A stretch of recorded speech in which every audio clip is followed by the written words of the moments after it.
앞에서 했던 민간의료보험 다시 좀 간단하게 정리하고 건강보험이 좋은지 좀 다시 생각을 해보고 보장성 강화할 때 어떤 정치경제학, 부가체계 문제 좀 얘기를 해드리겠습니다. 다시 좀 정리하면 민간의료보험의 키워드, 건강보험하고 다른 키워드는 민간의료보험은 자율계약이지만 이게 보험료 부과 방식이 개인의 위험률에 대해서 부과를 한다라는 거죠. 건강보험은 소득 비례로 부과를 하는 거죠. 또 사회연대 효과가 있죠. 건강보험은. 그 다음에 민간의료보험은 전혀 개인이 부담하지 않습니까? 여기서는 소득이 많으면 많게 내고 적으면 적게 내지만 이건 전적으로 소득에 무관하게 개인 위험률에 따라서 뭐 똑같이 보험료를 부자나 가난한 사람들이나 나이가 같거나 위험률이 같으면 보험료가 똑같이 책정되기 때문에 당연히 소득 재분배 효과는 없죠. 하지만 제가 이제 사보험 비판만 했는데 사보험이 기본적으로 갖고 있는 보험이 가지고 있는 위험 분산 기능은 있는 겁니다. 예를 들어서 건강보험이 완전히 무너졌어. 완전히 없어. 민간의료보험이라도 있어야 되는 거예요. 기본적으로. 위험 분산 효과가 있거든요. 아무리 개인 위험률에 따라 보험료 부과하더라도 어찌됐든 보험료가 부담스럽긴 하더라도 가입해 놓으면 예를 들면 갑자기 큰 병 생겼을 때는 해결이 되지 않습니까? 더 혜택이 돌아오고 하는 거니까 물론 몇몇 소수가 보더라도 위험 분산 효과라고 하는 순기능은 당연히 있는 거다. 그건 보험이 가지고 있는 일반 원리예요. 위험 분산은 그래서 사보험이든 공보험이든 다 갖고 있는데 공보험이 갖고 있는 거는 더 장점은 소득 재분배 효과. 보험료 그 납부에 따라서 연대 효과가 있기 때문에 그렇다는 거죠. 건강보험 재정에 또 사업주와 국가가 또 보태주는 게 있는 거죠. 그리고 이제 사업비 문제. 저기 저 궁금한 게요. 진짜 지금 민간보험이 40조나 돼요. 시장이. 네. 저거 두 개 합치면 무상보험이 그냥 가능하네요. 네. 아까 얘기했잖아요. 그러니까 간단히 계산하면 돼요.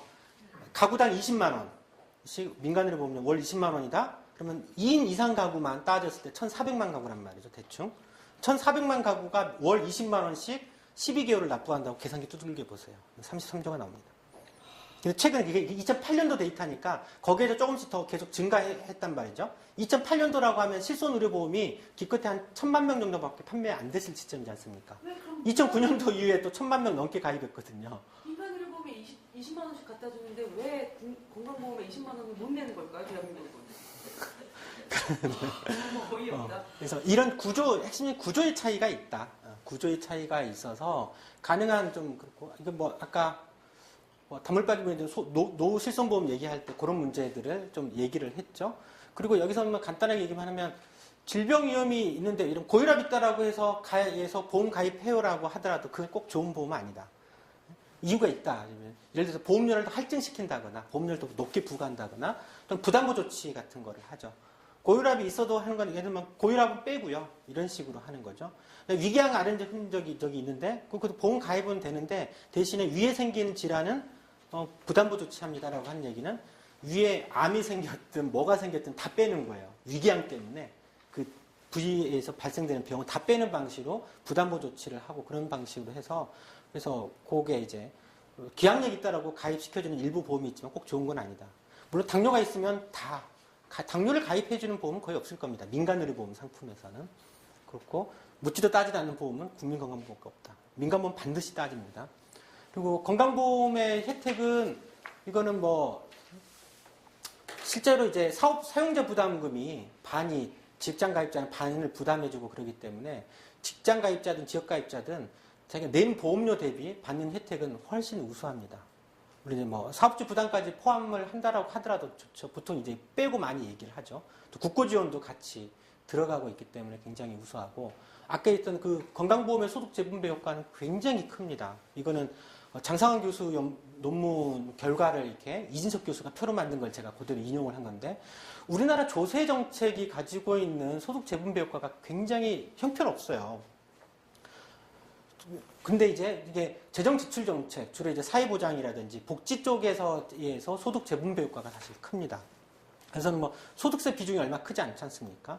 간접세, 소비세 같은 경우는 소득 역진적인 측면들이 있는 거고, 그래서 사실 우리나라는 소득세를 올려야 되는 거죠. 직접세, 누진성이 있는 소득세를 올려야 되고, 재정 지출 정책에서는 현금 급여라든지 또 현물 급여 같은 게 재분배 효과가 굉장히 커요. 특히 이제 현물 급여가 건강보험이거든요. 이게 건강보험이 겨우 보장이 60%밖에 안 되는 상태에서 이 정도인데 보장을 더 80% 이상 높이면 이 압도적으로 소득 재분배 효과가 커질 겁니다. 무조건 건강보험을 강화시켜야 되는 이유가 여기 있는 거고 민간이론과 건강보험 비교해보면 구조 차이는 이제 쉽게 아시겠죠? 민간이론은 적게 내면 적게 되는데 또 거기서 사업비 떼가죠.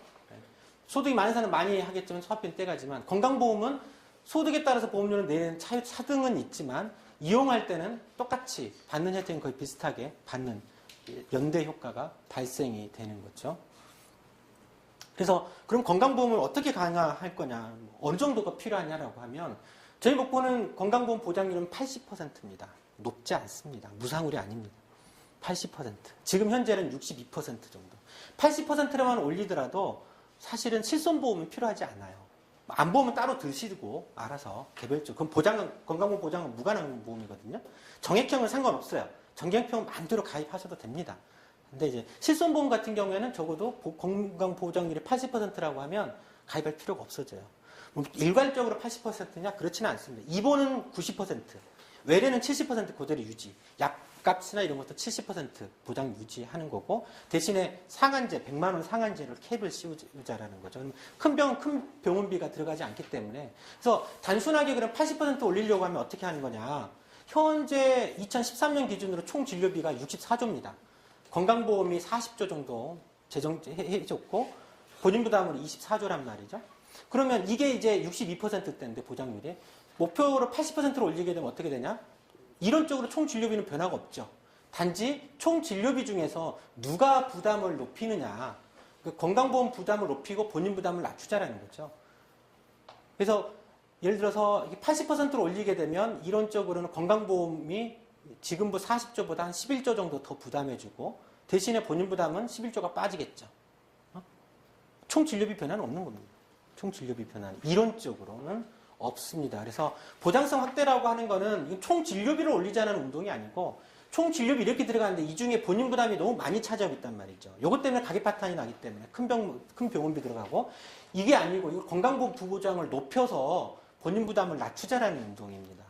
어떤 의미인지는 아시겠죠? 근데 제가 이거 산술적으로만 계산하면 네. 우리나라 의료비를 80조를 쓰고 있는데 쓰는 건 64조면 나머지 16조는 보험사가 먹는 건가요? 아니요. 우리나라 국민의료비 총은 지금 97조인가 그럽니다. 예. 근데 거기에서는 이제 건강보험, 공보험에서도 이러면 산재보험이 있잖아요. 산재보험이 따라지고 의료급여가 있잖아요. 의료급여가 8조인가 그래요. 굉장히 커요. 그거를 빼고 이제 건강보험만 하기 때문에 그런 건 다른 정도의 사회보장 제도가 또 있는 거죠.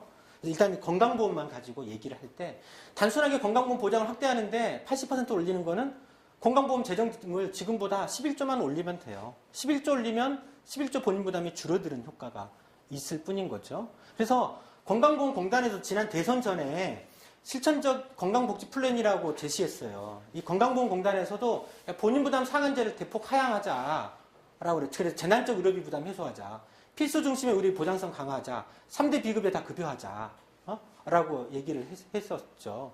그리고 저소득층에 대한 본인 부담을 더 인하하자. 그렇게 하면 평균 78.5%가 되는데 그에 필요한 재원은 11조로 계산했어요. 근데 그때 당시에 새누리당은 이 건강보험 하나로 하게 되면 8조가 아니라 11조가 아니라 30조가 들어간다고 사기쳤거든요. 전문가인 재정을 관리하는 공단에서 이렇게 얘기했단 말이죠. 공단에서 건강보험 공단에서 내는 자료가 이기 때문에 이 이상 물론 조금 더 들어갈 수가 있지만 많이 들어가지 않고요. 이때 당시에 이제 건강보험 하나로 운동에서는 11조로 불렀고 지금 기준으로는 14조 정도. 조금 더 높습니다. 왜냐하면 입원 진료 보장 90% 다 간병도 집어넣고 이건 현재 보장에 들어가 있지 않는 거니까 그리고 뭐 여러 가지 치과 쪽이라든지 인력 확충 들어가고 그리고 사각지대 측면에서 하위 이 소득자들은 저소득층은 보험료도 좀 경감해주고 또 사용주 부담금도 좀 줄여줄 필요가 있어요. 영세 사업장들 정말 한계 기업들 너무나도 많아요. 그렇게 해가지고 하더라도 한 14조 정도 필요해서 한 1조 정도는 사각지대 해소에 쓰고 나머지 보장성으로 쓰자라고 했던 거죠. 그러면 14조 정도 재원이 필요한데 이거를 누가 낼 거냐. 현재 건강보험에 부담 방식 그대로 다 같이 올리자라는 거예요. 다 같이 올리게 되면 지금 그러면 14조를 다 국민들이 내는 거냐? 그렇지는 않고 14조 정도에서 6.4조 정도만 국민들이 부담을 하게 되고 같이 올리게 되면 사용주 부담도 올라가게 되죠. 사용주 부담도 4조가 올라가요. 그러니까 당연히 기업이 반대하죠. 보험료 올리는 걸 기업이 반대합니다. 그리고 국고 지원도 같이 따라 올라가게 되는데 이거 이제 사후정산제를 시행으로 한다라고 했을 때에서 3조 정도가 더 추가적으로 올라가게 되고 그래서 6.5조 정도가 국민들이 더 내는 포지션이기 때문에 이때 뭐 11,000원 들어보셨죠.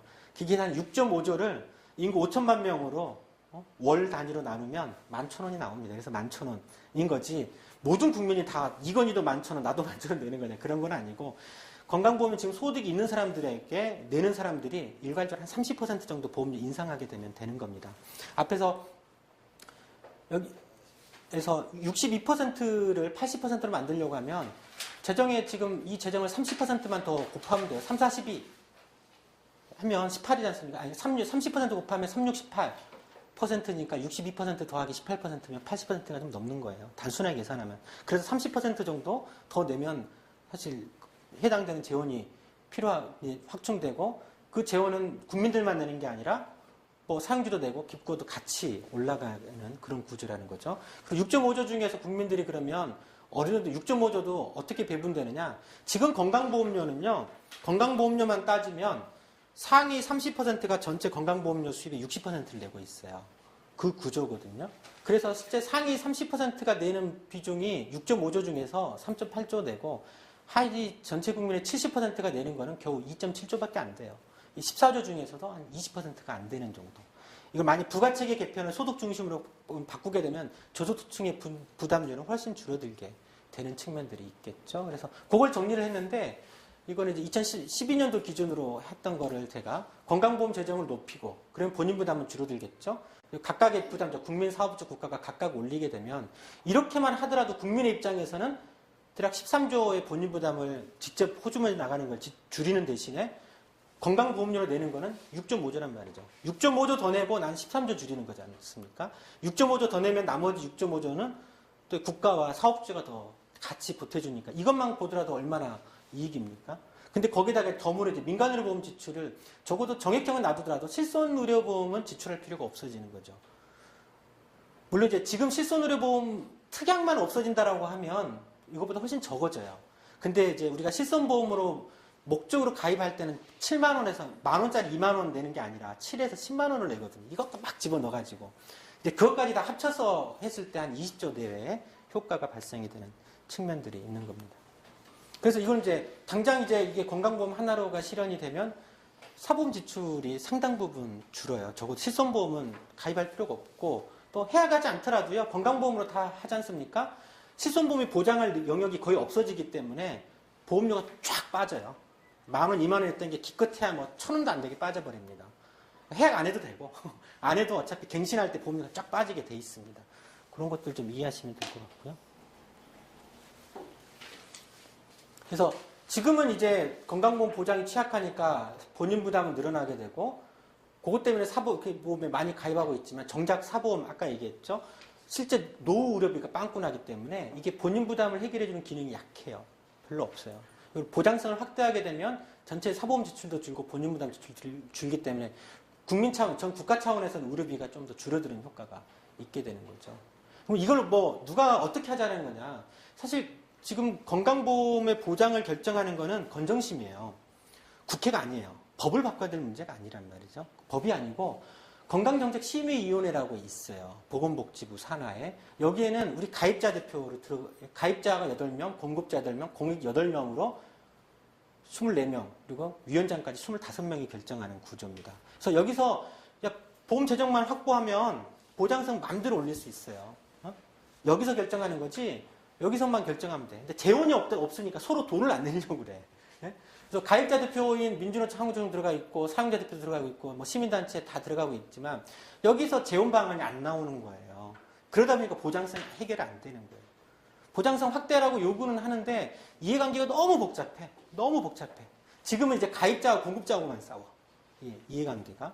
그런 문제들이 있어서 예를 들어서 그러니까 노동자 쪽에서는 민주노총에는 건강보험 보장 확대하라고 정부한테 요구하죠. 정부에게 요구하는데 그럼 정부는 뭐라고 하냐면 돈 있어? 건강보험료 더 낼래? 라고 하면 노동자 대표에서는 살며시 고개를 돌립니다. 이게 지금 제일 큰 문제예요. 그래서 우리가 좀 국민적인 의지를 모아서 뜻을 모아서 야 우리가 보험료 더 낼 테니까 보장성 대폭 확대하자라고 우리 대표자들한테도 좀 적극적으로 뜻을 모아가지고 전달하고 정부한테도 요구하고 정부도 돈이 없어서 보장 못하는 거 이해한다. 재원 마련하겠다니까 우리가 더 내겠다니까 30%씩 더 내면 그걸로 다 되잖아 라고 하면 그냥 그건 되는 거예요 사실. 어렵지는 않습니다. 그래서 그런 측면의 운동 우리가 지금 정의당에서 해야 될 거는 이런 민주노총동이나 한국노총도 다 그렇게 생각해요. 국민들이 다 반대하잖아 건강보험료 인상을. 그러니까 이제 우리도 인상 주장하기 어려워 이렇게 얘기를 하는데 우리 정의당이 실제 만나보면 그렇지는 않아요. 많은 국민들이 그래 건강보험료 더 내라도 건강보험으로 모든 의료비 해결하겠다라고 하는 지지가 굉장히 커요. 그런 의지를 좀 모아내는 것들 역할들을 정의당이 좀 할 필요가 있다. 그리고 또 사보험에 대해 잘못 이해하고 있는 거. 야, 건강보험 강화하면 이렇게 지출할 필요가 없어져. 20만 원씩, 30만 원씩. 이런 얘기하고 그러면 된다라는 거죠. 아, 저기 이제 결정은 다수결로 합니까? 예. 다수결로 합니다. 반만씩 확보하면 되는 반만 확보하면 됩니다. 근데 지금은 다 반대예요. 가입자가 지금 다 보험료인데 그래도 올리겠다라고 한 단체가 없어요, 지금. 문제는. 가입자가 이거 돈 내는 단체. 여기는 공급자는 의료 공급자들 조직들. 공익 쪽은 대체로 좀 찬성하는 편 아닙니까? 정부는 그렇죠. 야, 올리는 건 좋은데, 그러면 돈이 있어? 가입자 단체 보고, 야, 돈 낼 거야? 라고 물어보는 거죠. 그러면 거기에 설명해서 돌리는 거죠. 4대강 하는 거 보니까 일단 써보고 나면 어디서든 돈이 나오는 그래서 지금 흑자 재정이 거의 오래 지나면 10조가 넘을 것 같아요. 이제 그런 것들도 우리가 일단은 당장 더 낼 필요 없이 일단은 우리가 경험해보는 거는 흑자 재정이 있기 때문에 그걸로 우선 다 하고 부족한 것도 보충하고 충분히 가능해요. 실제. 일단 써보면 사람들이 좋은 거 알면 그렇죠. 네. 그리고 공익도 물론 이제 다 찬성하죠. 복지부는 찬성해요. 재원하면 보장성 확대할 수 있다. 기획재정부는 절대 반대입니다. 당연히 반대고요. 국고재정이 늘어나기 때문에 반대하고 공단이나 심평원이 반대할 이유가 없어요. 전문가에서도 보건사회연구원 당연히 찬성하고 권순만 교수도 찬성하는데 이 두 분은 약간 좀 친시장 쪽이죠. 그래서 가입자에서 민주노총과 한국노총만 우리가 이게 설득을 해서 보험료를 우리가 올리겠다라고 해버리는 순간 여기서 사용자 대표는 반대하겠죠. 공급자가 반대할 이유가 없어요. 한농년은 찬성할 수 있어요. 네, 한농형도 찬성할 겁니다. 자영업자하고 시민단체 이쪽은 좀 저쪽이 들어가 있어요. 보수 쪽이 들어가 있어서 반대하더라도 여기서 반 정도 확보하더라도 공급자는 다 반대할 이유가 없어요. 물론 의사협회는 좀 비판적입니다. 당연히. 자연자도 그래요? 네, 자영자도 이게 외식업 중앙협회 좀 그쪽으로 들어가 있어요. 네. 그리고 공급자는 예를 들면 의사협회가 2명이 반대하더라도 병원협회가 반대라도 이들이 반대할 이유가 없어요. 치과협회에서 왜 반대합니까? 이유가 없어요. 한의사협회 찬성하죠. 간호사협회 찬성하죠. 약사회도 마찬가지죠. 제약협회도 반대하지 않아요. 보장성 확대되면 제약회사가 손해볼 게 없어요. 그러니까 여기서 찬성하겠죠. 공익에서도 적어도 하나, 둘, 셋, 넷, 다섯은, 8 중에 5은 찬성하죠. 그러니까 여기의 핵심은 요거예요. 여기서 의지만 모으면, 그리고 이게 여전히 이제 국민들이 반대한다는 논리를 갖고 있어요. 하지만 우리가 이제 국민들이 지지가 이렇게 크다라고 하는 것을 전달하고 그러면 민주노총이나 한국노총에서도 이걸 수용을 할 거라고 저는 생각해요. 민주노총이나 한국노총의 조합원들이 대체로 보면 이제 그 기업보험, 단체보험 되기 때문에 물론 그런 측면도 있어요. 예, 약간 소극적인. 지금 당장에 무상교육, 무상의료가 돼 있어요. 상당 부분이 대기업 쪽은. 그래서 당장 이게 현안으로 자신들의 요구로는 아직 안 돼 있죠. 아까 그래서 총론에서 제가 기업복지의 문제점으로 정치적인 어떤 정치경제학이 그런 게 있어요. 한농년 쪽에는 훨씬 더 적극적으로 나올 수가 있습니다. 네. 예. 그래서 이런 내용들을 만일에 이제 노동계에서도 이해를 하게 되고 이걸 수용하게 되면 당연히 수용 안 할 수가 없지 않습니까? 당연히 무조건 국민들한테 유리한 거니까 가능하다라는 거죠. 그리고 이제 죄송합니다. 너무 지연되는데 마지막으로 소득 중심의 건보료 부과 체계는 좀 아실 거예요. 이거 순서가 거꾸로 됐네. 이건 제가 설명을 아까 읽어보시고요. 아까 요거는 다 설명을 했는데 저기 슬라이드가 좀 뒤바뀌어 버렸는데 지금 건강보험 부과 체계 문제가 근데 이제 이런 얘기들을 보험료 더 올리더라도 건강보험을 해결해야 된다라고 얘기를 하면 직장 가입자들은 젊은 30, 40대 부부들은 다 동의합니다. 길거리 서명에도 맞아요 이렇게 해야 돼요 다 사인을 하는데 항의하시는 분들이 계시죠. 어르신들이 한 60세 정도 되신 어르신이 뭐 하는 것이냐고 항의합니다. 내가 지금 말해 난 소득 한 푼도 없는데 건강보험료 내가 10몇만 원씩 내고 있는데 여기서 더 올리라는 거냐 말이 되냐 항의하세요. 지역가입자는 심각한 문제입니다. 앞에서 이제 지역가입자라고 하더라도 아이고 이게 지금은 문제가 되는 게 직장가입자는 그냥 근로소득 기준으로만 부과를 하고 있어요. 근데 지역가입자들은 종합소득에도 재산과 자동차 기준으로 하고 있어요. 그래서 소득이 없는데도 불구하고 요게 부담이 너무 큰 거예요. 또 소득이 500만 원 이하 소득이면 소득도 실제 소득이 아니라 평가소득으로 환산을 해버려요. 그 평가소득을 또 재산 자동차로 환산을 하고 거기다 또 재산 자동차를 또 부과시키는 복잡한 문제들이 좀 있거든요. 이런 문제들이 좀 발생이 되고 있어서 그래서 문제가 발생되고 있는 게 이제 직장가입자들은 근로소득 기준으로만 하다 보니까 근로소득 외의 소득이 많잖아요. 거기에서 소득이 많이 누락되어 있는 문제. 그래서 능력비례라고 하는 보험료 부과 체계에서 좀 문제가 발생이 되고 있어요. 지금 이제 자산소득이라든지 이런 쪽에 금융소득 굉장히 많지 않습니까? 이런 게 지금 빠져 있어요. 물론 현재 이제 근로외 종합소득이 7,200만 원 이상인 경우에는 건보료를 부과하고 있는데 그 밑으로가 문제가 되고 또 피부양자 소득이 있는데도 피부양자들이 보험료를 안 내고 그냥 무임승차하고 있는 경우가 적지 않습니다. 그래서 이런 경우에 이제 무임승차를 하고 있는 거죠. 그래서 근데 이제 지역가입자들은 자동차 재산 기준을 보면 지역가입자들이 올해 2014년 기준으로 총 건강보험료는 한 8조 정도 돼요. 8조 정도 내는데 이게 지금 재산 기준이 무려 3조가 넘어요. 재산 기준이 3조. 자동차 기준도 그렇고요. 그래서 실제 이제 지역가입자 내는 비중 중에 거의 절반 가까이가 재산 비중이에요. 거의 재산으로 낸다고 보면 재산 기준이다. 지역가입자는. 이게 심각한 문제예요. 그리고 예전에는 지역가입자 중에서 왜 재산을 부과했냐면 그전 진짜 알짜배기 부자들이 많았어요. 특히 의사, 변호사, 큰 뭐 건물 임대 갖고 있는 사람들은 다 지역가입자였거든요. 근데 문제는 지금은 그들은 전부 직장으로 전환됐어요. 왜냐하면 1인이라도 이상 고용하면 지금 다 직장가입으로 편입됐거든요. 그러니까 이들이 고소득자들이 쫙 직장으로 가버렸고 남아있는 건 다 영세한 자영업자들만 사실 남아있어요. 근데 이들이 이제 다 재산으로 부과를 좀 하고 있다는 게 심각한 문제가 있는 거죠. 그리고 이제 직장가입자에서 지역으로 가게 되면 갑자기 소득은 사라졌는데 보험료가 확 올라가게 되는 이런 문제들이 지금 현재 발생이 되고 있습니다. 그리고 이 소득 기준, 재산 기준, 자동차 기준, 소득 역진성이 심각해요. 소득 기준으로 따지면 예를 들면 600만 원의 연소득이 있다 그러면 이 소득에서 보험료가 차지하는 비중이 13%나 차지하게 되고요. 소득이 많아지면 많아질수록 비율이 좀 줄어들어요. 줄어들다가 또 나중에 되면 또 조금 더 올라. 이런 말도 안 되는 희한한 구조를 갖고 있고요. 재산 기준은 더 심해요. 예를 들면 1,000만 원이 재산이 있다 그러면 무조건 여기 11,000원이 보험료가 붙어요. 1억이 있다 그러면 77,000원이 붙습니다. 근데 지금 집 조그만한 거 있더라도 조그만한 빌라 하나 있더라도 시가가 보통 2억, 3억 정도 되잖아요. 그리고 재산 과표되더라도 1억이 다 넘어가는데 재산 그거 딸랑 하나 소득이 발생되지 않는 재산이 있다고 7만 원, 10만 원씩 내고 있는 게 현재예요. 그리고 30억 이상이면 무조건 25만으로 결정돼 있거든요. 그러니까 과표 대비, 재산 대비로 하더라도 말도 안 돼요. 재산은 1,000만 원에서 30억이면 300배 증가되는데 보험료 차이는 22배 차이밖에 안 나는 아주 희한한 구조인 거예요. 그래서 사실 재산 기준 다 없애버려야 돼요. 재산 기준은 근데 30억 이상의 부자들은 별로 없어요. 지역가입자. 다 직장가입자들. 알짜배기들은 우리가 아는 부자들 지역가입자 없어요.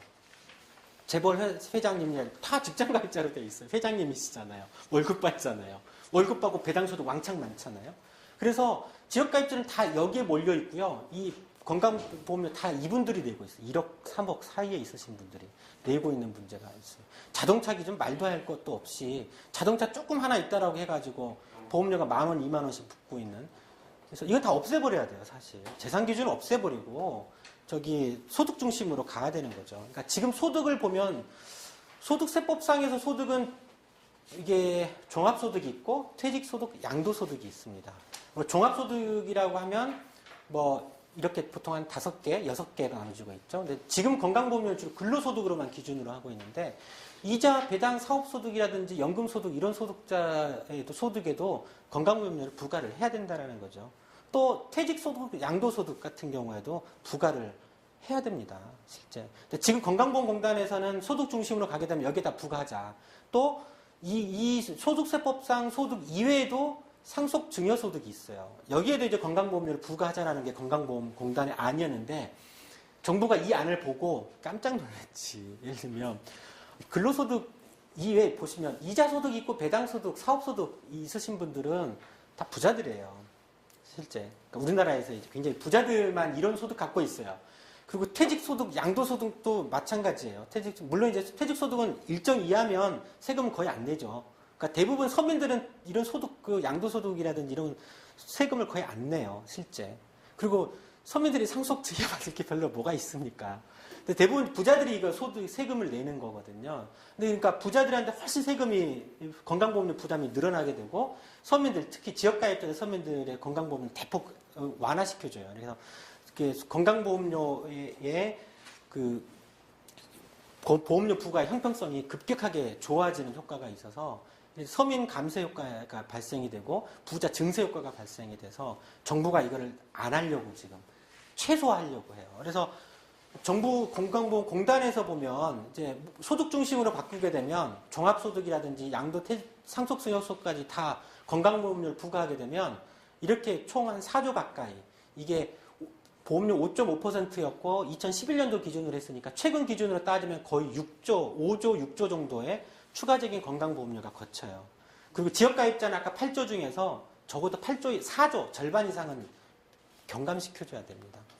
그래서 많은 사람들이 재산 기준 없애버리면 부자한테 유리한 거 아니야? 부자 감세 아니야? 라고 얘기하지만 지금 지역가입자의 이게 재산 기준은 오히려 서민들에게 훨씬 더 가혹한 방식이고 재산이 딸랑 있더라도 소득이 발생되지도 않는데 왜 건강보험료를 내냐. 소득이 발생되는 재산에 대해서는 그 재산으로 발생되는 소득에 내면 되거든요. 임대소득, 그렇죠? 양도소득 이런 거에다 보험료를 부과시키는 것이 맞다라는 거죠. 그렇게 하는 거고 지금 정부안은 아마 아직 발표를 못 하고 있어요. 9월 달에 발표한다고 그랬다가 지금 올해 넘어가고 내년 초에는 발표될 것 같긴 한데 아마 그렇더라도 이제 지역가입자들한테는 좀 혜택은 좀 돌아가긴 할 것 같아요. 그러니까 평가소득도 좀 없애버리고 일단 자동차는 다 폐지하고 기준은 재산보험료는 기초공제제도 줘서 좀 완화시켜주는 정도로만 하고 있고 종합소득으로는 소득 일부는 좀 종합소득으로는 좀 확대되지만 이런 퇴직 양도 상속 증여는 좀 제외하는 방식으로 하는 것 같아요. 금융소득도 2천만 원 이하는 배제하겠다는데 금융소득이 연 2천만 원 소득이라고 하면 원래 금융자산으로는 3%만 따져도요 8억 이상의 금융자산만 이런 사람들도 부동산 자산도 많잖아요. 우리나라는 부동산이 먼저고 그 다음 금융이거든요. 그러니까 그런 사람들에게 많이 보험료를 그렇죠. 적어도 금융소득은 적어도 한 500만 원 정도 이상에 대해서는 기존 한 500만 원 정도 연소득으로 금융소득 500만 원 이상 소득자에게는 건강보험료는 부과해야 되는 게 맞는 것 같아요. 어찌됐든 이제 정부가 하려고 하는 것도 방향은 긍정적이지만 굉장히 소폭으로 좀 경감을 할 것 같고 그래서 우리가 건강보험 하나로 운동을 하더라도 지역에서 만나는 분들의 다수는 지역가입자예요.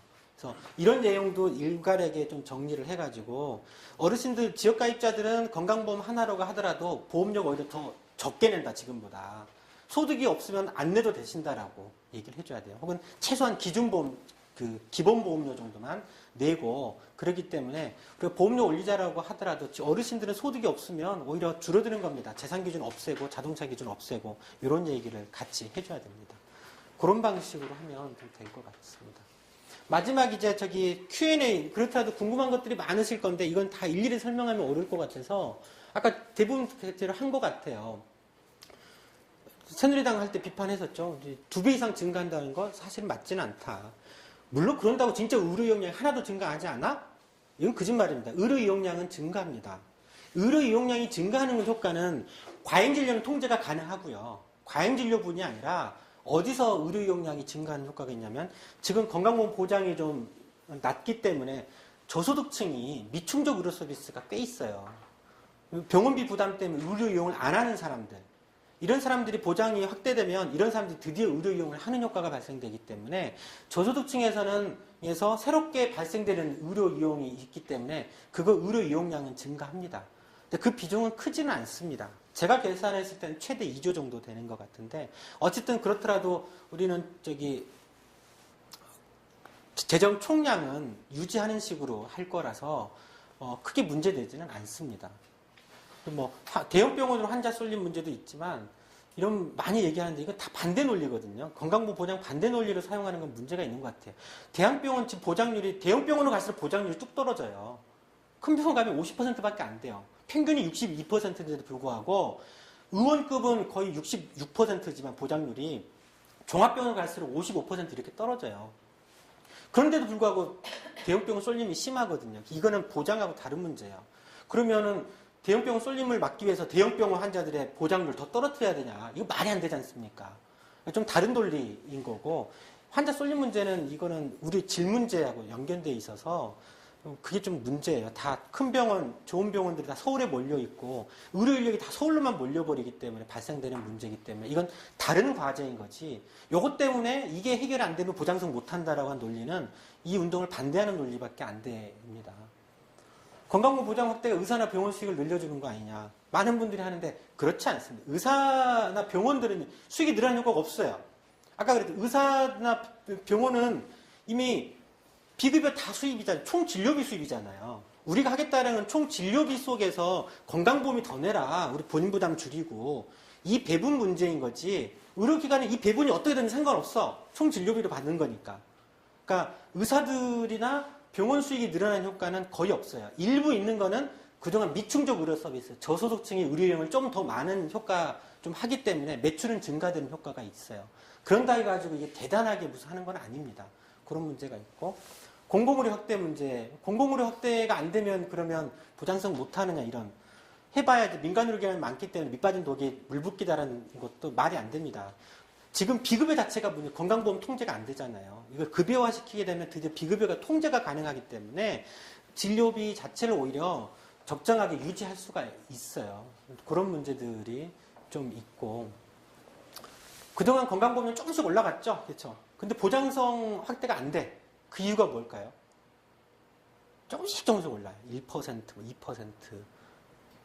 고령화 효과 때문입니다. 지금 뭐냐면 과잉 진료나 이런 것 때문이 아니더라도 건강보험료 지금 유지가 보장률을 유지하더라도 노인 인구가 갈수록 늘어나기 때문에 전체 의료비가 조금씩 계속 올라가게 돼요.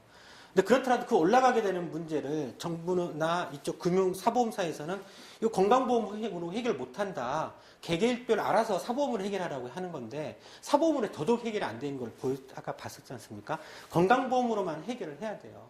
일본이나 유럽은 고령화율이 20% 안팎이잖아요. 우리나라는 현재 고령화율이 11%밖에 안 돼. 그런데도 외국 다 그렇게 잘 하고 있어요. 국민 의료비 그렇게 크게 차이가 나지는 않다라는 거죠. 건강보험 인상이 국민들이 동의해 줄까? 동의해 줍니다. 제일 최악의 연구 결과가 조사 결과가 보험회사가 조사한 게 있었어요. 제가 그래서 뒤에 써놨는데 보험회사가 야 건강보험 보장을 확대하려고 하면 보험료를 더 내야 돼. 그래도 할래라고 물어봤는데 44%가 그러겠다라고 했어요.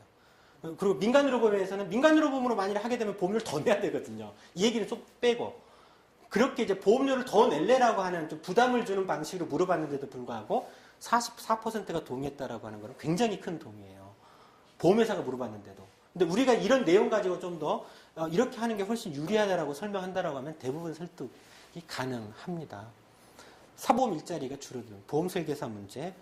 또 게시판에도 몇 분 좀 제기한 분들이 있는데 그건 있습니다. 사보험사 보험 설계사 일자리 좀 줄어들 거예요. 저도 좀 써놓긴 했는데 30만 명의 보험 설계사 중에서 그러니까 지금 앞에서 사보험사가 총 보험료 수입이 200조, 198조라고 그랬잖아요. 근데 그 중에 민간의료보험료가 40조. 이게 완벽하게 잘 시행된다면 제 추산으로는 20조가 사라져요. 사보험사 입장에서 20조의 매출이 사라지게 되고 200조 중에서 20조, 10% 정도 매출이 날아갑니다. 그만큼 보험 설계사 수당이나 이런 것도 줄어들게 되겠죠. 근데 문제는 보험 설계사라고 하는 자리가 좋은 일자리가 절대 아니에요. 신규 보험 설계사가 1년 지나면 60%가 떨어져 나가요. 그리고 또 계속 새롭게 충원이 되는 이런 구조거든요. 그 다단계 방식으로 돼 있어서 보험 설계사를 우리 사회가 앞으로 복지국가로 가는 데 있어서 권장해야 될 일자리는 아니에요. 또 보험 설계사는 또 특수고용으로 돼 있어서 노동사성 인정받고 있지 못하고 있는 측면도 있어요. 보험 설계사들은 노동사성 인정받는 방식으로 해야 됩니다. 어떤 문제를 아세요? 그리고 사업비리에서 일부를 보험 설계사 수당으로 가져가긴 하지만 얼마 안 돼요, 비중이. 보험 설계사의 비중으로 따지면 실제로는 거기서의 싸움으로 바라봐야 되는 거고, 어찌됐든 일자리는 절대로 줄어들 수 있지만 대신에 건강보험 하나 더 되고 복지국가가 되면 새롭게 발생되는 일자리도 훨씬 많아질 거란 말이죠. 우리나라 보건의료 쪽에서 일자리는 외국 OECD 평균 한 절반이 좀 안 되는 걸로 돼 있어요. 만약 외국 수준의 의료 인력을 이쪽에서 확충을 하게 되면 대략 한 15만 명, 20만 명의 새로운 일자리를 얼마든지 만들어질 수가 있는 거죠. 그렇게 의료라고 하는 건 다 사람이 하는 서비스거든요. 그러니까 그만큼 일자리들이 많이 늘어날 소지가 있는 거죠. 여기서는 좀 줄어드는 효과가 좀 있더라도 새롭게 더 양질의 일자리를 만들어내야 되는 거죠. 그런 측면으로 좀 바라봐야 될 것 같아요. 그래서 사실 보험 설계사분들은 이 운동을 동의하기는 어렵습니다. 현실적으로.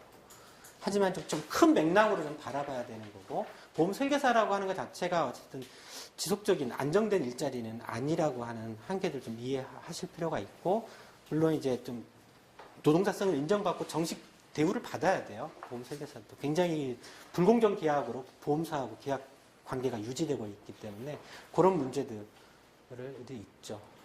뭐 제가 그동안 시간이 좀 많이 됐네요. 그래도 6시 이전에는 끝냈습니다. 그냥 제가 하려고 했던 얘기들은 어느 정도는 이해하시겠죠. 네. 사보험 자체를 제가 하려고 하는 것은 무작정 비난하려고 하는 건 아닙니다. 그 구조가 갖고 있는 한계들이 있다라는 거죠. 그걸 냉정하게 들여다봐야 되는 거고, 이 사보험이 갖고 있는 구조로는 우리의 의료비 문제, 건강 문제를 근본적으로 해결할 수가 없다. 물론 사보험으로 가면 소득이 있는 사람들은 소득이 있기 때문에 그렇게 해결할 수도 있겠지만 그렇지 않은 다수들은 안 되는 문제가 있단 말이죠.